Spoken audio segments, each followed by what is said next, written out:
Introduction: Deconstructing Success. Success is often portrayed as the result of hard work, intelligence, and ambition. We love the idea of the self-made man, the person who rises to the top against all odds through sheer determination and talent. This narrative permeates our culture, from the biographies of famous entrepreneurs to the mythology of athletes and musicians. But what if this story is incomplete? In Outliers, Malcolm Gladwell asks us to reconsider what we think we know about success. He suggests that while personal effort is undoubtedly important, it is not the whole story. Gladwell's central thesis is that success is the result of a confluence of factors, many of which are beyond individual control. These include the environment we grow up in, the opportunities we encounter, the culture we inherit, and even the year or month in which we are born. Gladwell explores these ideas through a series of fascinating case studies, from Canadian hockey players to Silicon Valley billionaires, and uncovers the hidden forces that shape extraordinary achievement. In this script, we will journey through the key concepts and stories in Outliers, examining how they challenge conventional wisdom and reshape our understanding of what it means to be successful. Part 1: Opportunity and Circumstance. Chapter 1: The Matthew Effect. Gladwell begins Outliers by introducing the concept of the Matthew Effect, which comes from a passage in the Bible: "For unto everyone that hath shall be given, and he shall have abundance. But from him that hath not shall be taken away even that which he hath." This passage describes how those who are already successful tend to accumulate even more success, while those who are less fortunate often find it increasingly difficult to improve their circumstances. Gladwell illustrates this idea with the example of Canadian hockey. In Canada, hockey is more than just a sport, it's a national obsession. Children start playing at a young age, and the most talented players are scouted and selected for elite teams that receive the best coaching and resources. But Gladwell points out an intriguing pattern: a disproportionate number of professional hockey players are born in the first few months of the year. Why does this happen? The cutoff date for youth hockey leagues in Canada is January 1st. As a result, children born in January, February, or March are often bigger, stronger, and more physically developed than their peers born later in the year. These slight physical advantages give them a head start in terms of performance, which leads to more attention from coaches, more playing time, and better opportunities to advance. Over time, these early advantages snowball, and by the time these players reach the professional level, the gap between them and their younger peers has widened considerably. This phenomenon, which Gladwell dubs the Matthew Effect, is not limited to sports. It can be seen in education, business, and other areas of life where small initial advantages, whether due to birth date, socioeconomic background, or access to resources, compound over time, leading to outsized success for a select few while others are left behind. Chapter 2: The 10,000-Hour Rule. One of the most famous concepts to come out of Outliers is the 10,000-hour rule. Gladwell argues that to achieve mastery in any field, whether it be music, sports, or business, a person must accumulate roughly 10,000 hours of practice. This idea challenges the common belief that natural talent alone is sufficient for success. Instead, Gladwell posits that sustained, deliberate practice is the key to becoming an expert. He supports this argument with the story of the Beatles. Before they became one of the most iconic bands in history, the Beatles spent countless hours playing in small clubs in Hamburg, Germany. These weren't short, leisurely gigs; they often played for 8 hours a night, 7 days a week. Over the course of several trips to Hamburg, the Beatles performed live more than 1,200 times, far more than most bands perform in their entire careers. By the time they achieved mainstream success, they had already logged thousands of hours honing their craft, which gave them an edge over other bands. Gladwell also tells the story of Bill Gates, who, as a teenager in the 1960s, had access to a computer at a time when such technology was rare. His school, Lakeside, was one of the few in the country to have a computer terminal, and Gates took full advantage of this opportunity.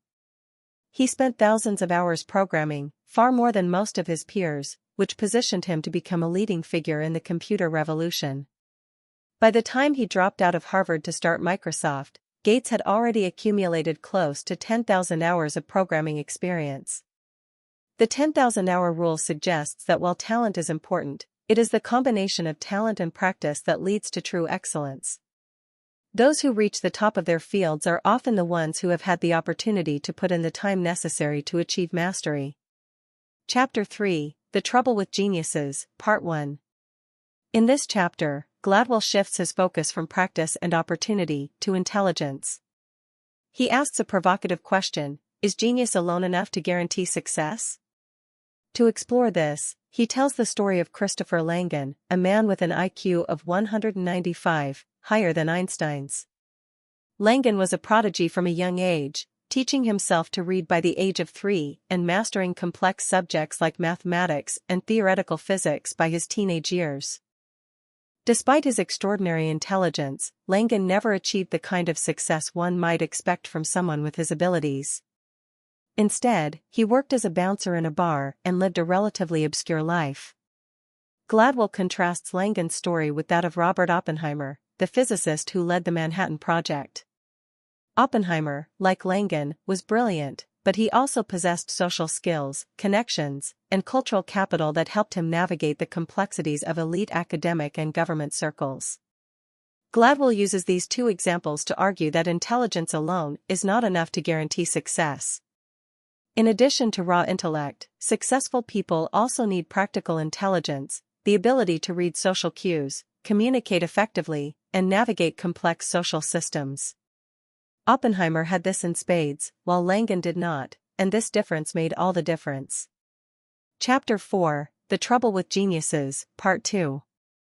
Building on the previous chapter, Gladwell delves deeper into the concept of practical intelligence and how it is shaped by one's upbringing. He contrasts two parenting styles, concerted cultivation and the accomplishment of natural growth. Concerted cultivation, which is common among middle and upper-class families, involves actively fostering a child's talents, encouraging them to question authority, and teaching them how to interact confidently with adults. Children raised in this way are often better equipped to navigate the social and institutional structures they will encounter later in life, whether in school, the workplace, or society at large. On the other hand, the accomplishment of natural growth, more common among working-class families, allows children to develop more independently, with less direct intervention from parents. While this style of parenting can foster creativity and independence, it often leaves children less prepared to assert themselves in structured environments and to handle interactions with authority figures. Gladwell argues that these differences in upbringing explain why some people, like Christopher Langan, struggle to succeed despite their intelligence.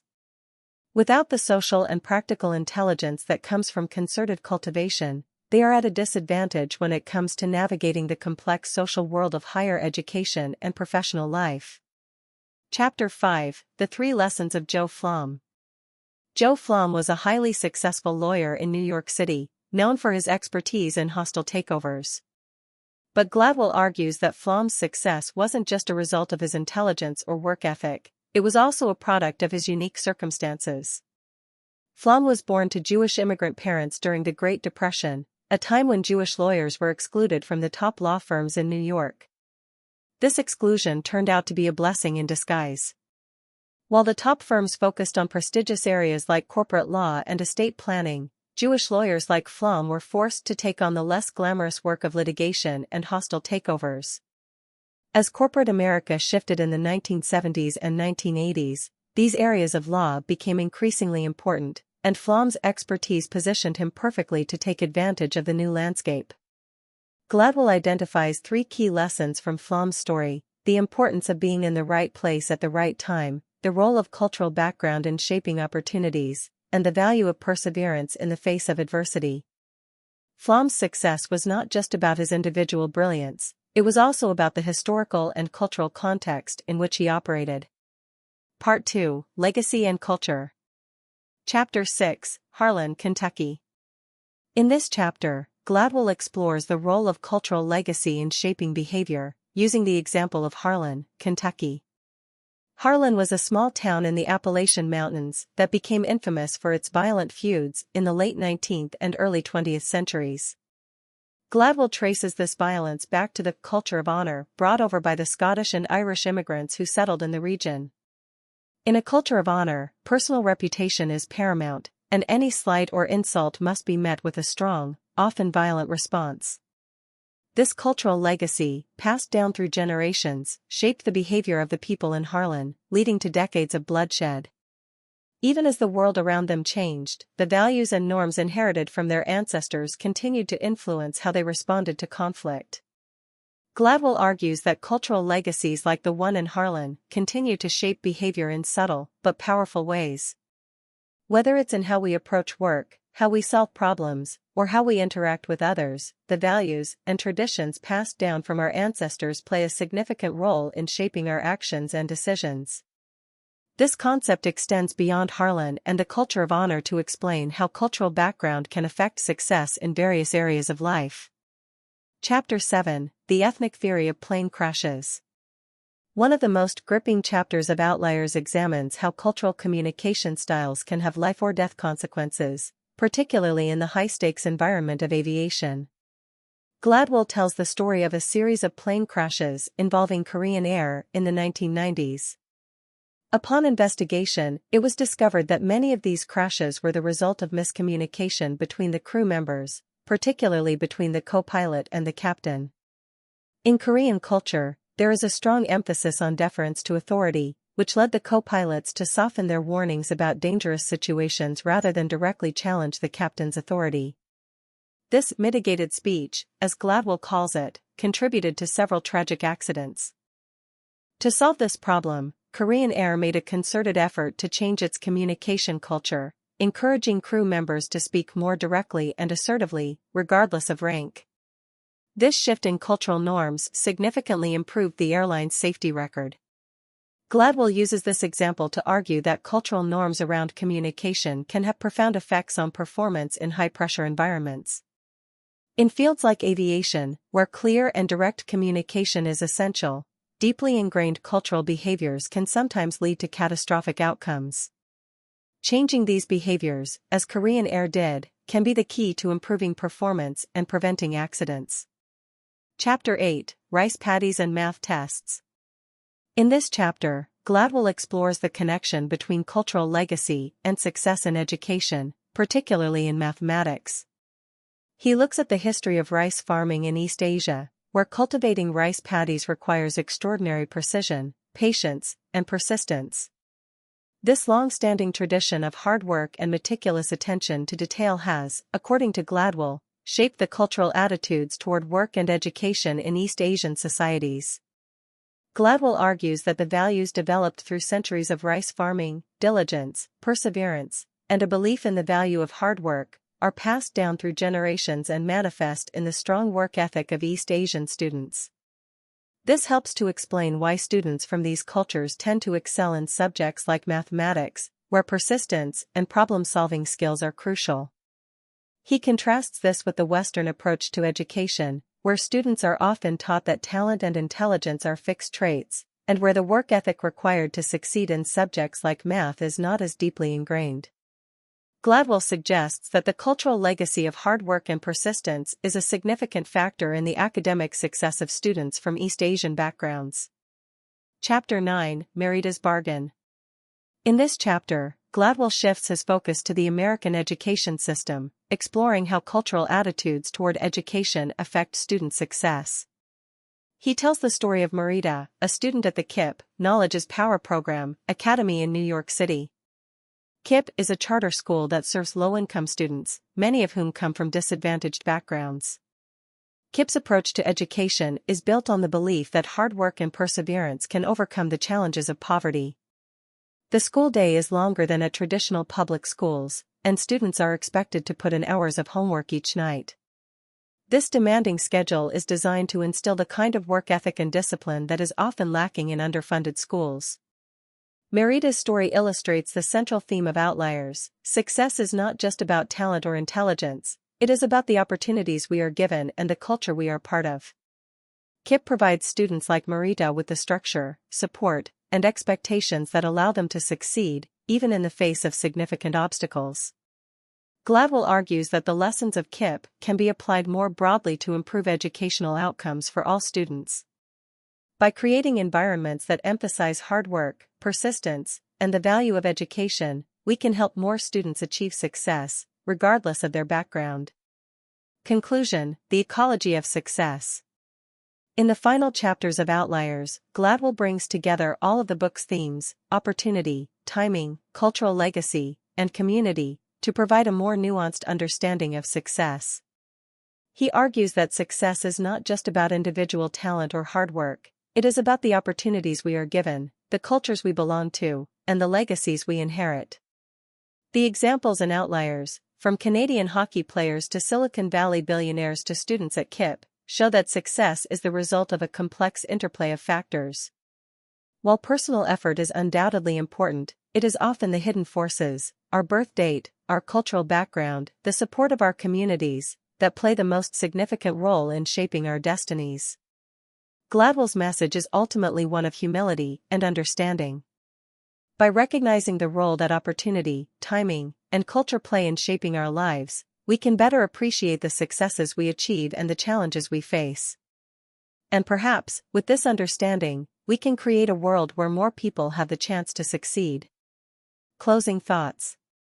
Malcolm Gladwell's Outliers offers a powerful challenge to the conventional wisdom about success. While we often celebrate individual achievement as the result of talent, hard work, and ambition, Gladwell shows us that success is far more complicated. It is shaped by a wide range of factors, many of which are beyond our control. Through stories of extraordinary people and ordinary circumstances, Outliers helps us see that success is not just about who we are, but also about where we come from, who we know, and the opportunities we are given.